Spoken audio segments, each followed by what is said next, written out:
Ladies and gentlemen of the jury, the defendant is here to testify as a key witness to a strange event.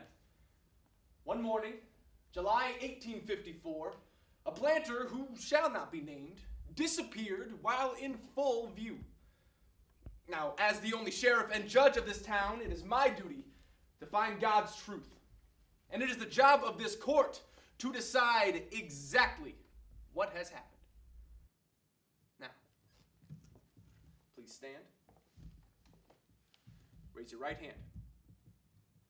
Do you promise that the testimony you shall give for this case before this court shall be the truth, the whole truth, and nothing but the truth, so help you God? Yes. Your Honor, I would like to say something before the court. I couldn't afford a lawyer, and so I'm here on behalf of my son, and I'd like to say that he was an educated young man. He had the type of laugh that could bring a person back to life. But before I get into the night of the incident, I would like to say it was more than a mere disappearance, more than a mere disappearance, more than a mere disappearance, more than a mere disappearance. Something has happened, but I don't know what. I saw him walk slowly across the street. They say he opened the door and threw away the butt of his cigarette. Then he walked slowly across the street. He was on his way to a party. I can't breathe is what he said. You see, for black men in the United States, if we don't die at the end of a policeman's handgun, we can expect to be hunted from the cradle to the grave. Which reminds me, I can't breathe. So you were telling me that you have no idea how a man could just vanish into thin air. All right, you were telling all of us that you have absolutely no idea what has happened. Well, where did he go? Are you saying that this was more than a mere disappearance, more than a mere disappearance, more than a mere disappearance, more than a mere disappearance? What everyone needs to understand is that black privilege is me having already memorized my brother, my father, and my unconceived child's eulogy. That night I had to work my second job, and my son wanted to go and hang out with his friends, but I told him I didn't feel comfortable with that. I said, baby boy, how about I rent y'all some movies and I buy y'all some pizza, but I don't want you running in the streets and I don't want nobody in my house. But by the time I came home from break, he had snuck out the house and took his little brother with him. Billie Holiday sang it best when she said, "Southern trees bear a strange fruit, with blood on the leaves and blood at the root." Black privilege is being so unique that not even God looks like you, but you are still the first one in line to meet him. Black privilege is having the same sense of humor as Jesus. Remember how he died on the cross? Black privilege is that time a teacher asked a little boy what he wanted to be when he grew up, and he said alive. Which is why it is the business of this court to determine who this boy was.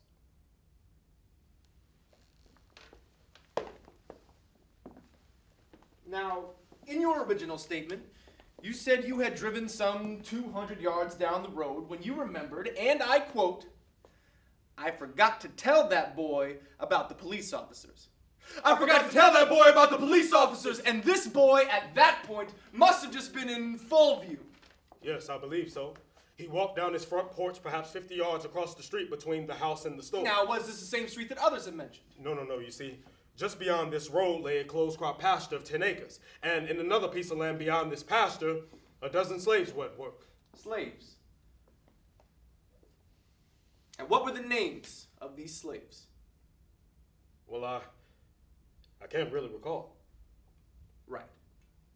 So you and the slaves were all out in the open and visible. Yes, that is correct. Well then, where the devil do you think he went? Where the devil do you think he went? He went. The devil do you think he went? Where the devil do you think he went? Do you think he went? Do you think he went? Where the devil do you think he went? He went. The devil do you think he went? Where the devil do you think he went? He went and gone.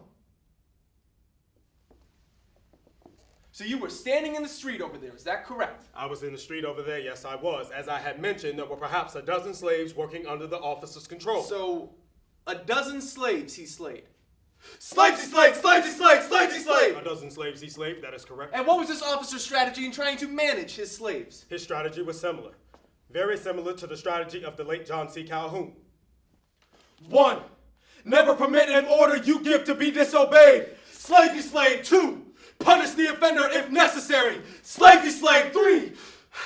You can never be too severe and will be the more respected for it, even by those who suffer. Slave you slave. Now, did you hear anything unusual spoken among these officers? Only the most monstrous and grotesque fictions. Fictions, of course. If you defer and don't challenge a police officer, he may insult you, but he won't kill you. Well, something here is not adding up. Because according to the documents presented in this case, all of the testimonies say that this must have been more than a mere disappearance. I got the call saying something bad had happened and that I needed to come immediately. When I got there, all the people just stood still. Like in purgatory.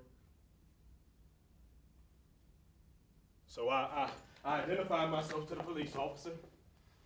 He led me through the crowd, into the street, and under the yellow tape, and there he was.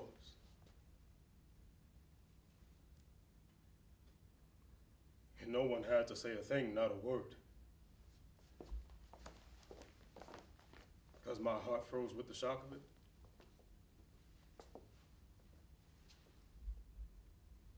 The thing that disturbs me most about death,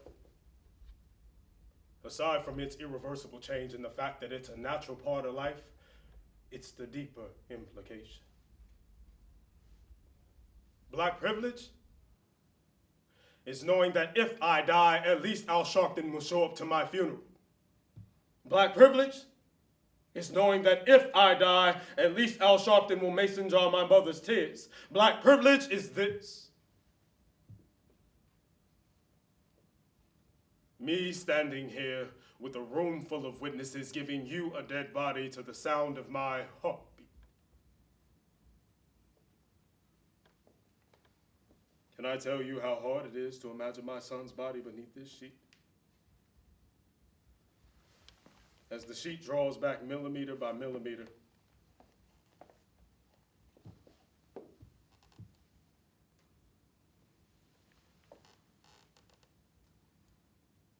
I think of this child we've made together. I think of listening to those tapes of my son's last cry for help. I think of listening to those tapes of my son begging for his life.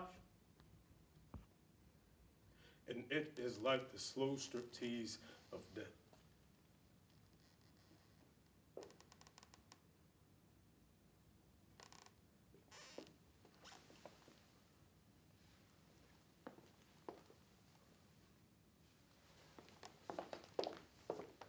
And they never even said, I'm sorry. And would you tell the court your son's name? Michael Brown. Eric Garner. Freddie Gray. Walter Scott. Oscar Grant. Trayvon Martin. And it was More than a mere disappearance. More than a mere disappearance. More than a mere disappearance. More